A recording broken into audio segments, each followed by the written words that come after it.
Alright, since Halloween is coming up, I would like to demonstrate on how to carve a pumpkin to ward off evil spirits that roam the earth on October 31st. Today I'll be giving a brief history of the origins of the jack-o'-lantern and also teaching you how to carve one yourself. So the legend has it, back in Ireland, there was a man named Stingy Jack, and he tricked the devil into turning into objects. And the objects that he turned into, like he turned him into a coin and he turned him into an apple, he ended up putting crosses near them so that way the devil couldn't change back.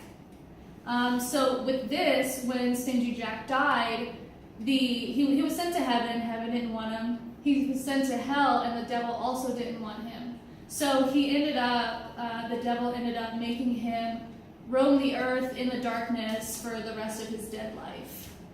And all Stingy Jack had in his pocket was a turnip.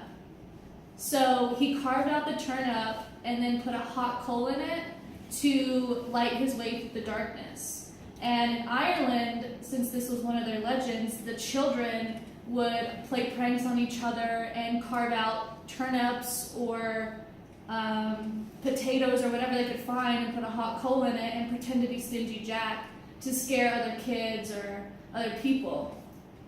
So now that you have this brief history on exactly the legend of the jack-o'-lantern, I'll be demonstrating how to carve a modern-day jack-o'-lantern. So the first thing that you need to do is pick out your pumpkin. This matters depending on the type of design that you want to do. I chose the small one just for this demo, but there's bigger ones. There's ones that are huge that people end up carving into to make really, really cool designs. The next thing that you need after you pick out your pumpkin is your carving kit. And there's many different types of carving kits. Using just a basic kitchen knife will do. There's the ones that I got this one at Big Lots. There's some at Spirit Halloween. And then there's like really professional ones with different types of tools that you can use. It just depends on your skill level. Now the next thing that you need to do after you pick out your carving kit is to pick out your design. And you're going to want to pick out your design based on your skill level. There's really, really hard ones and there's really, really easy ones. You can pick stuff from cute to spooky to gross. I think we've all seen the ones on social media that are really funny and really gross, you know. It just really depends on your skill level and what you want to do. Definitely pick something that you're in the mood to do, so that way it's a lot more fun. Now after you do all these things, you're ready to carve. So the first thing that you really need to do is carve the top of the pumpkin out. This way you could get inside and you could get all of your guts out. So to gut it, I have this spoon. You can use your hands, you can use just a regular kitchen spoon. I just got this really cool one with a jack-o'-lantern in it. And then you just want to kind of scoop out all of your pumpkin guts. And I pretty much already scooped them out. And then you just want to put them in a bag. Now it just depends on what you want to do with the guts. Some people just throw them away right after they're done gutting the pumpkin. And then some people actually take the pumpkin seeds and you can bake them and eat them. Maybe with a little cinnamon and sugar. And then after you gut your pumpkin, you're going to want to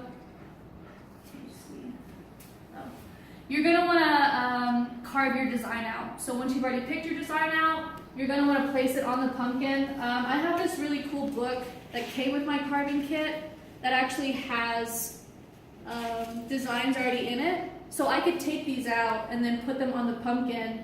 And one of the ways to get your design onto the pumpkin is to poke holes in it, or you can freehand. With this one, I just freehand drew a basic pumpkin jack-o'-lantern face. So once you get your design and you put it on there, you can start carving it out. So I'm going to use this tool. What I did is that I used a kitchen knife to kind of make the lines, but I'm going to use this one because it has these ridges on it, so that way I can really get deep into it and then also make sure that I have really crisp, clean lines.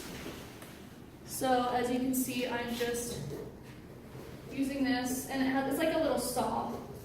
So you just kind of saw your pumpkin out, and then you can push in the pumpkin that you don't want.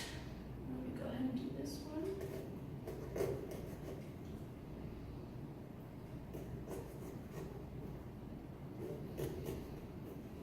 They also have this big one too, in case you have a bigger pumpkin or bigger surfaces to cover. Since I have a little surface to cover, I'm just using the smallest one to just kind of cut it out, and then put this in here. Push this back in. Okay, my pumpkin has been carved.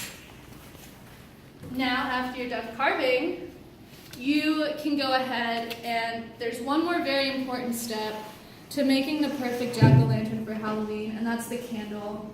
You really need to light it up just to get that good Halloween effect. You could either use a tea candle or a flameless candle. I use a flameless candle just because it's safer, but you can always use one of those little tea candles and just put it in there. So that way you can light up your pumpkin, and then you put the lid on top. So, in conclusion to this, there's 6 steps that you need to make the perfect pumpkin. You need to pick out your pumpkin, you need to buy your tools, you need to pick your design, you need to gut your pumpkin, you need to cut out your design, and then you need to light the pumpkin. And once you've done all of these steps, you're ready to set your pumpkin out for a very perfect Halloween. Thank you.